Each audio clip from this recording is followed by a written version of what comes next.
മറുനാടനും Trojan സാബുവും പ്രേക്ഷകരുടെ പ്രതികരണങ്ങൾ. സുനിൽ സാറേ, നമസ്കാരം. എൻ്റെ പേര് ഷാജി. ഞാൻ പാലായിൽ നിന്നാണ് ഈ വോയിസ് ഇടുന്നത്. ഞാൻ ഇന്നും കണ്ടു നമ്മുടെ മറുനാടൻ സാജൻ സക്കറിയ സാറിൻ്റെ ഒരു വാർത്ത. അദ്ദേഹം പറയുന്നത് കർത്തായും ഇവരെ വിളിച്ചിട്ട് ED വിളിച്ചിട്ട് പോയിട്ടില്ല. അടുത്തത് വീണാ വിജയനെ BD പൊക്കിയിരിക്കും, SFIO എല്ലാം അന്വേഷിച്ചിപ്പോൾ ഇവരെ രണ്ടുപേരെ അകത്താക്കും എന്നൊക്കെയുള്ള ഭയങ്കര പൊടിപ്പും തൊങ്ങലും വെച്ചുള്ള വാർത്തയാണ്. സത്യത്തിൽ ഞാൻ സാജൻ സാറിന് അതിനിടയ്ക്ക് ഒരു മെസ്സേജ് എന്ന് പറയുന്നത്, സാറേ, ഒന്നെങ്കിൽ സാജൻ സാറേ താങ്കൾ പമ്പര വിഡ്ഢിയാണ്, അല്ലെങ്കിൽ താങ്കൾ പമ്പര വിഡ്ഢി കളിക്കുന്ന മറ്റൊരു ട്രോജൻ സാബുവാണ് എന്നാണ് ഞാൻ കൊടുത്തിരിക്കുന്നത്. കാരണം ഈ കഴിഞ്ഞ 3 വർഷമായിട്ട് ഈ സാജൻ സാറൊക്കെ പറഞ്ഞതനുസരിച്ച് ഇപ്പോൾ ഒരു 14 വർഷത്തെ ശിക്ഷ മേടിച്ച് ജയിലിൽ കിടക്കേണ്ട സമയം പിണറായിക്കും മക്കൾക്കും അദ്ദേഹത്തിൻ്റെ പ്രിയ പത്നി കമലയ്ക്കും ഒക്കെ കഴിഞ്ഞിരിക്കുന്നു എന്നുള്ളതാണ്. അപ്പോൾ ശരിക്കും പറഞ്ഞാൽ ഇപ്പം താങ്കൾ വാർത്ത കേൾപ്പിക്കുകയും വായിക്കുകയും ഒക്കെ ചെയ്യുന്നു, അതിനോടൊപ്പം അതിൻ്റെ കാര്യങ്ങളും പറഞ്ഞു പോകുന്നു.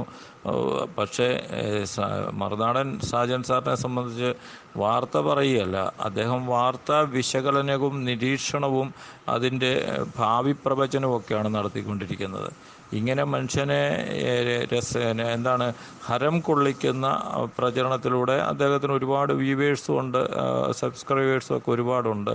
പക്ഷേ ഒന്നും നടപടിയാവുന്നല്ല. പക്ഷേ ഇപ്പം എനിക്കൊരു സംശയം, ഈ ട്രോജൻ സാബു പറയുന്നത് പോലെ ഇൻറ്റേർണലായിട്ട് ഇനിയിപ്പം മൂത്രം എടുക്കാനോ അല്ലെങ്കിൽ വിദേശ യാത്രയിലോ ഒക്കെ പിണറായിയെ സഹായിക്കുന്ന മറ്റൊരാളാണോ, അതോ ട്രോജൻ സാബു ഇദ്ദേഹത്തിൻ്റെ നോമിനിയാണോ, ഇവരെല്ലാം ഒത്തുകളിക്കുകയാണോ എന്നൊരു സംശയം ഉടലെടുക്കുന്ന രീതിയിലേക്ക് മറുനാടൻ സാജൻ സാറിൻ്റെ പ്രവർത്തനങ്ങൾ മാറിയിരിക്കുന്നുണ്ടല്ലോ സാറേ. അതും ഒന്ന് ശ്രദ്ധിക്കേണ്ടതല്ലേ സാറേ? ഓക്കെ സാറേ, സാറിൻ്റെ വാർത്തകൾ കേൾക്കാനായിട്ട് ആഗ്രഹിച്ചു തന്നെയാണ് ഇരിക്കുന്നത്. സുനിൽ ആണത്തമുള്ളവനാണ്. ഞാൻ പറയാൻ കാര്യം, ആരെയും കൂസുന്ന ഒരു മനോഭാവമില്ല. അത് നല്ലത് തന്നെയാണ്, സത്യം വിളിച്ചു പറയണം. എനിക്ക് തോന്നി ആ ഷാജൻ സക്കറിയ ആദ്യമൊക്കെ പുള്ളിക്കാരൻ കുഴപ്പമില്ലായിരുന്നു. ഇപ്പൊ കംപ്ലീറ്റ് BJPക്ക് വേണ്ടി കൊഴുതൂരിക്കൊണ്ടിരിക്കുക ഈ കക്ഷി. ഇതൊന്നുമല്ല മാധ്യമ പ്രവർത്തനം. സമൂഹത്തിലുള്ള കാണുന്ന സത്യം, മനസ്സിലാക്കുന്ന സത്യം, അത് നമ്മൾ വിളിച്ചു പറയണം, തല പോയാലും. അതൊക്കെയാണ്. സുനിൽ ദിവസമായിപ്പം സാബുജാക്കപ്പോൾ വീട്ടിൽ കയറി ഇരിക്കുവാ എല്ലാം കൂടെ. കേട്ടോ, നല്ലത് വരട്ടെ. ധൈര്യത്തോടെ സത്യം വിളിച്ചു പറയുന്നവനെ ദൈവം ഒരിക്കലും കൈവിടത്തില്ല. i2i News, an eye for truth. i2i News subscribe ചെയ്തിട്ടില്ലാത്തവർ ഇപ്പോൾ തന്നെ സബ്സ്ക്രൈബ് ചെയ്യുക. നോട്ടിഫിക്കേഷൻ ലഭിക്കുവാൻ ബെൽ ബട്ടണും അമർത്തുക.